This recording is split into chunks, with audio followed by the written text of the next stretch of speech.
Ngasidi uyen hapaga yam ahaoba makhangi nganam ama namjirake nga se mirgan piktak tawba kg da manga taruk sanbaduni thomga yainganga se to sanbirase uyen se hana hapage maroi napakpi se sisu hape hadigom si sing laire sanam khara nam ghaire sai ka da yaurpado sini hena mahau leiduni sida moro atekpa laire yaingang se fresh hapasina hek nungai thum se khara dang hapage jira makuk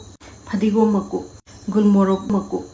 fazana noirake singju totpado maina marumarang hapasidi optional ne nga se kitang hek chawkalakpasida nga hinga khara hek phanaba hapai wane mahi se tholakani si ising amta haparoidami lada